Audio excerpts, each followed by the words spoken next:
Olá, minha amiga, meu amigo. Hora do nosso encontro, nesta terça-feira, 9 de setembro.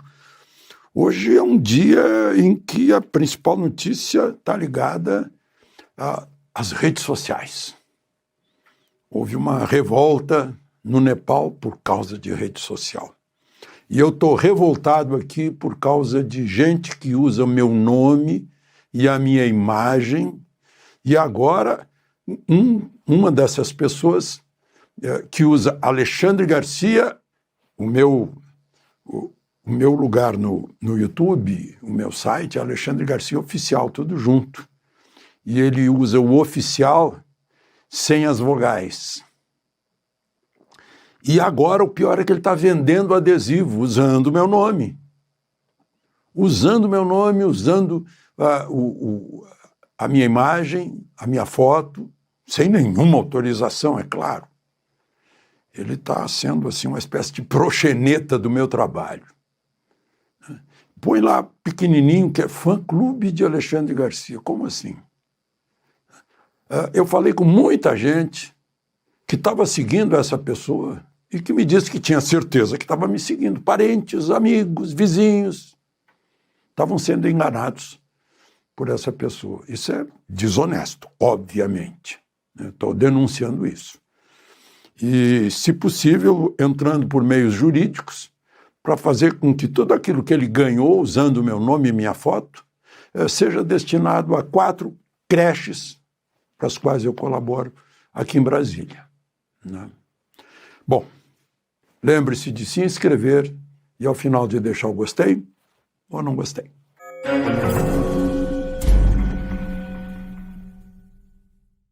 Bom, o grande assunto de hoje diz respeito, sim, às redes sociais. E literalmente no topo do mundo, lá onde está o Monte Everest, o monte mais alto do planeta Terra, lá onde nasce o Buda, no Nepal, que tem 30 milhões de habitantes, e uma geração Z que não suporta censura nem corrupção. Geração Z são os jovens nascidos na era digital, na era em que o mundo digital ampliou a voz de todos que sejam origem do poder nos países democráticos. E o Nepal é uma república parlamentar. E os jovens usaram as redes sociais para denunciar a corrupção, o desgoverno, né, a falta de justiça, e foram reprimidos. E ao mesmo tempo em que o governo bloqueou mais de 20 plataformas, inclusive as conhecidas, o X, o WhatsApp, Facebook, Instagram, YouTube. Aí os jovens se levantaram. Sabem o que fizeram ontem? Queimaram a residência do chefe de governo, o parlamento, a Suprema Corte, né?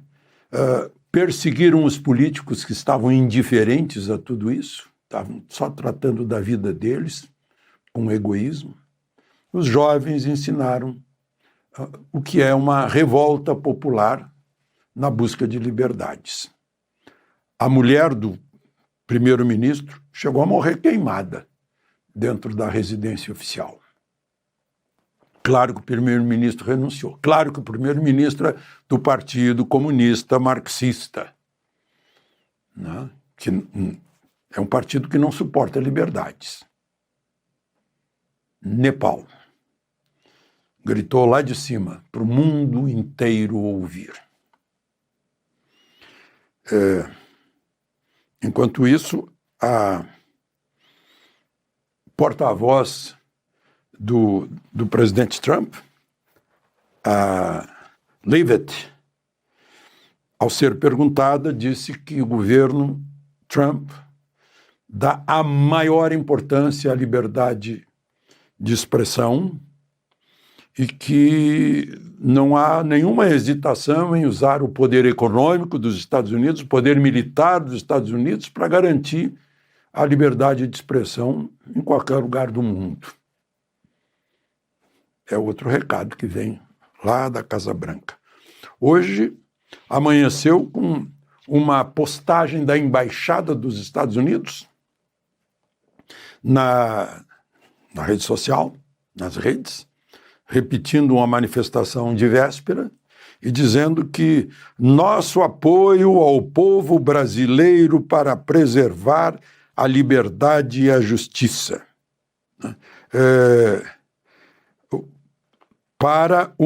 E aí deu um recado para o ministro Alexandre de Moraes e os indivíduos, chamou de indivíduos, cujos abusos de autoridade têm minado essas liberdades fundamentais.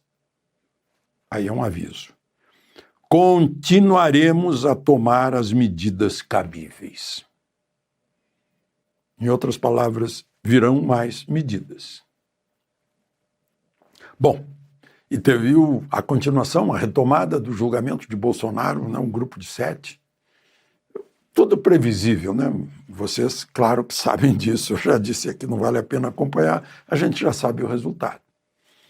Moraes, obviamente, votou pela condenação, né, argumentando, pelo menos a agência oficial destaca isso, que não há dúvida sobre a tentativa de golpe. Bolsonaro era o líder. Não há nem dúvida nem prova, né? Uma coisa dessas, não basta não haver dúvida, tem que haver provas. Era o líder porque ele existe. Porque ele despertou a direita brasileira, que estava dormida e enganada, né? Entre dois refrigerantes de cola, entre os tucanos e os petistas, né? Bom, e o Dino disse que não podem ser anistiados os que cometeram essa tentativa de golpe, porque o Supremo já havia declarado que golpe, né, ou essa atitude, é insuscetível de indulto ou anistia. Declarou, mas votou, fez uma lei? Não, quem faz lei é o legislativo, né? Não emendou a Constituição.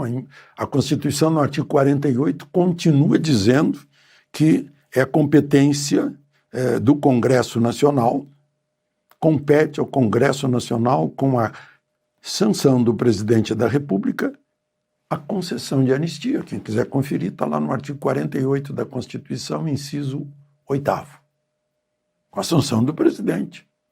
Agora, o presidente pode vetar tudo. E o Congresso pode vetar, derrubar o veto. Não compete ao Supremo. O Supremo pode até dizer, mas aí se disser contrariar o Congresso. Aí um dos poderes pode convocar o presidente do Supremo ou o presidente do Congresso pode convocar o poder militar para garantir a sua supremacia que está prevista na Constituição. Artigo 2º, é o primeiro dos poderes, o legislativo, porque está representando diretamente o povo. Não? Bom, e votaram os dois hoje, claro, pela condenação, e o primeiro voto amanhã é do ministro Fux, muito esperado, porque hoje ele já mostrou algumas divergências em observações, em apartes. Vai ser interessante. Bom, e ainda, repercussão ontem, né? Eu comentei com vocês, olha, está longo o depoimento de Carlos Lupe, ele não está respondendo as coisas. Tal.